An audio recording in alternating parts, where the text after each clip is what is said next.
Assalamualaikum warahmatullahi wabarakatuh. Perkenalkan, nama saya Siti Anissa Soleha dengan NIM 6120123049 RA6 semester 4 Fakultas Ekonomi dan Bisnis Universitas Primagraha.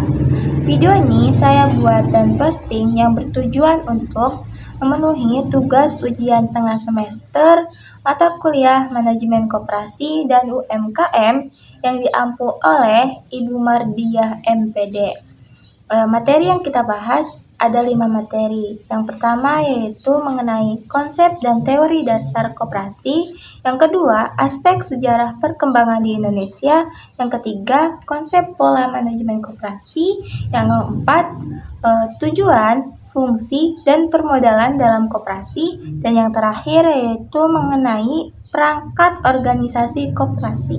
Mari kita bahas satu persatu. Yang pertama yaitu koperasi dan teori dasar koperasi. Koperasi merupakan sebuah badan usaha yang beranggotakan orang-orang atau badan hukum koperasi dengan melandaskan kegiatannya berdasarkan prinsip koperasi sekaligus sebagai gerakan ekonomi rakyat yang berdasarkan atas asas-asas kekeluargaan. Prinsip koperasi yaitu keanggotaan sukarela dan terbuka. Yang kedua ada pengawasan demokratis. Yang ketiga partisipasi anggota. Yang keempat kemandirian dan keberlanjutan. Yang kelima pendidikan dan pelatihan. Dan yang keenam kerjasama antar koperasi.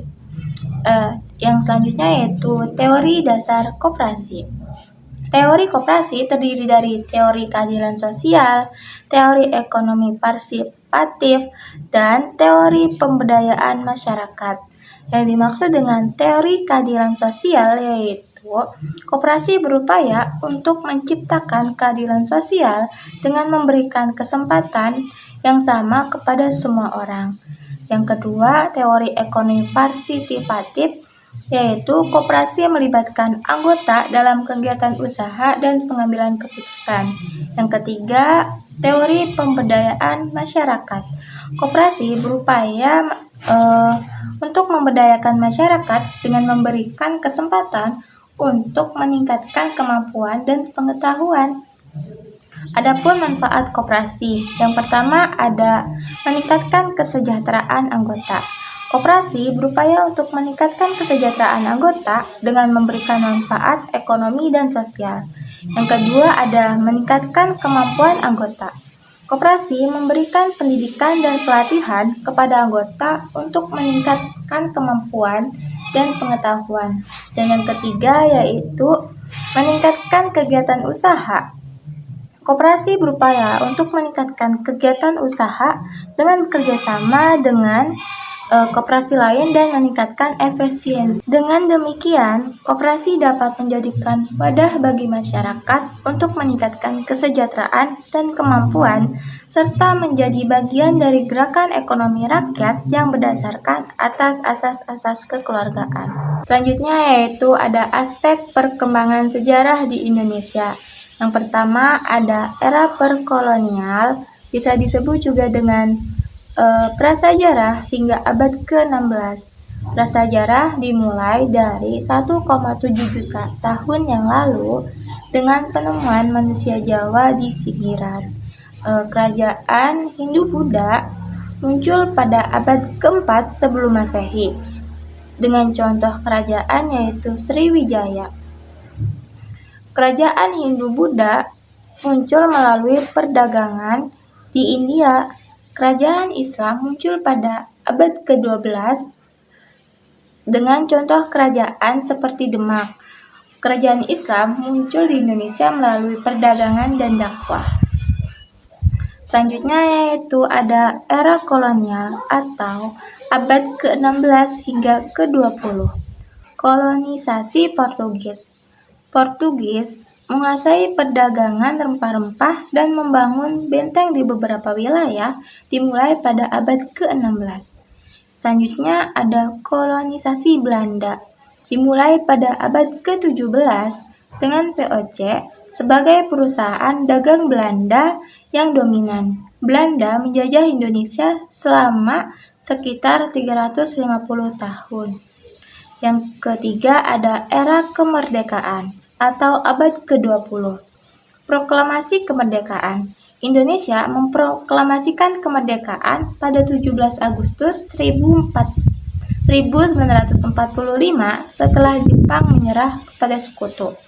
Revolusi nasional. Indonesia mengalami revolusi nasional dari 1945 hingga 1949 untuk mempertahankan kemerdekaan dari Belanda. Orde Baru. Soeharto berkuasa dari tahun 1966 hingga 1998 dengan kebijakan ekonomi dan politik yang stabil. Dan yang terakhir ada reformasi. Indonesia mengalami reformasi pada tahun 1998 dengan transisi ke demokrasi dan pemerintahan yang lebih terbuka. Dan materi yang ketiga yaitu mengenai pola manajemen koperasi. Pola manajemen koperasi adalah suatu sistem pengelolaan koperasi yang efektif dan efisien untuk mencapai tujuan bersama. Berikut adalah beberapa konsep pola manajemen koperasi. Prinsip manajemen koperasi terdiri dari 3. Yang pertama ada keanggotaan. Koperasi dikelola oleh dan untuk anggota dengan mempertimbangkan kepentingan anggota. Yang kedua ada demokrasi.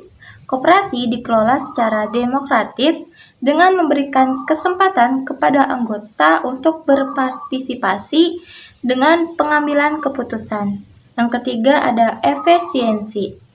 Koperasi dikelola secara efisien dengan meminimalkan biaya dan memaksimalkan manfaat.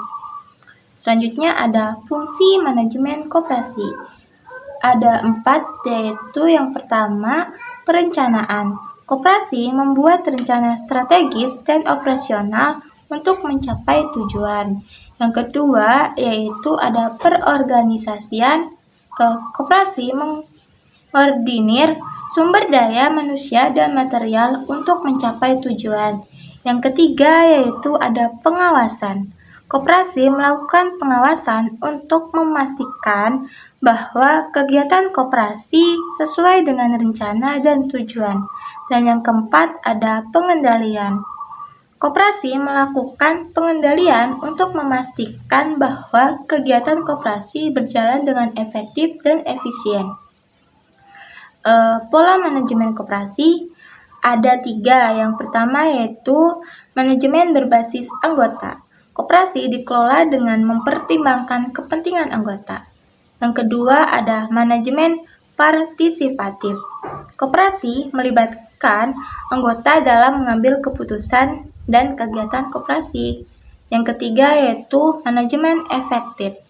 Koperasi dikelola secara efektif untuk mencapai tujuan dan meningkatkan efisiensi. Adapun manfaat pola manajemen koperasi ada 3. Yang pertama, meningkatkan efisiensi. Pola manajemen koperasi yang efektif dapat meningkatkan efisiensi dan mengurangi biaya. Yang kedua, meningkatkan kepuasan anggota. Pola manajemen koperasi yang partisipatif dapat meningkatkan kepuasan anggota dan meningkatkan partisipasi. Dan yang ketiga yaitu meningkatkan kinerja koperasi. Pola manajemen koperasi yang efektif dapat meningkatkan kinerja koperasi dan dapat mencapai tujuan bersama. Dengan demikian, pola manajemen koperasi yang efektif dapat membantu koperasi untuk mencapai tujuan dan meningkatkan kesejahteraan anggota. Materi yang keempat yaitu tujuan, fungsi, dan pengelolaan dalam koperasi. Yang pertama kita bahas tentang tujuan koperasi. Tujuan koperasi yaitu meningkatkan kesejahteraan anggota. Koperasi berupaya meningkatkan kesejahteraan anggota melalui kegiatan ekonomi yang sehat dan berkelanjutan.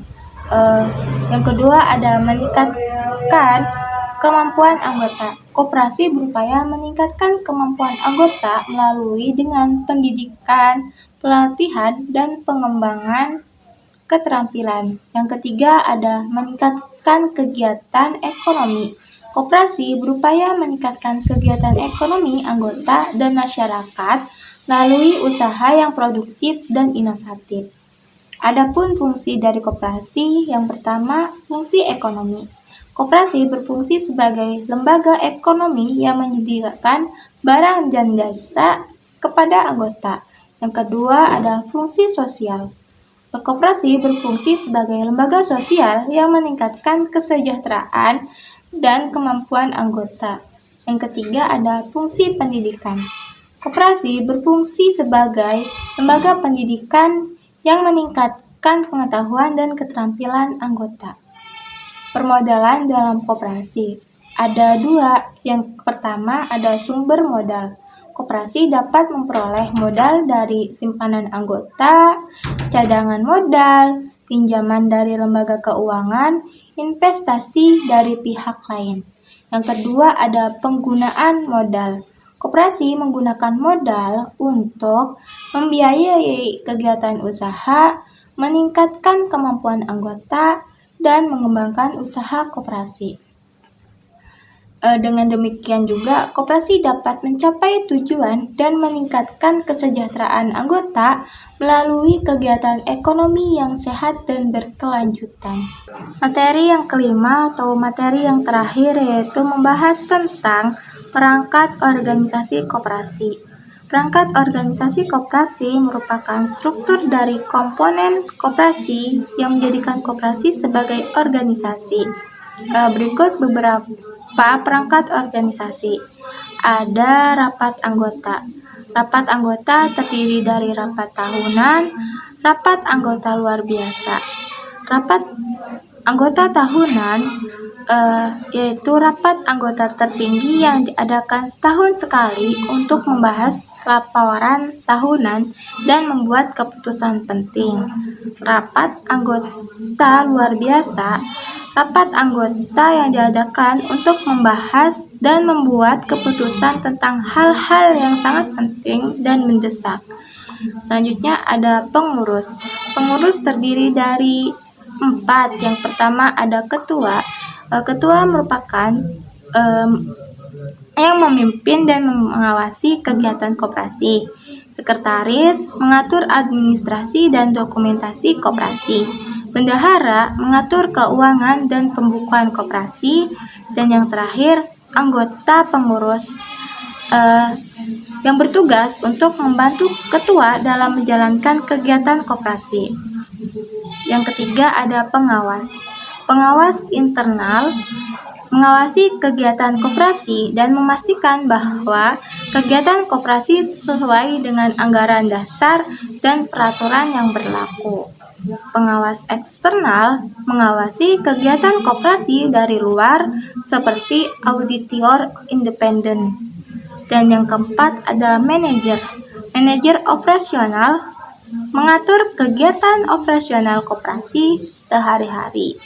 Manajemen keuangan mengatur keuangan dan pembukuan koperasi. Yang kelima ada badan pemeriksaan. Badan pemeriksaan internal mengawasi dan memeriksa kegiatan koperasi secara internal. Dengan demikian, perangkat organisasi koperasi dapat membantu koperasi berjalan dengan efektif dan efisien dalam mencapai tujuannya. Mungkin itu saja yang dapat saya sampaikan. Kurang dan lebihnya mohon maaf. Wallahu muwaffiq ila aqwamit thoriq. Assalamualaikum warahmatullahi wabarakatuh.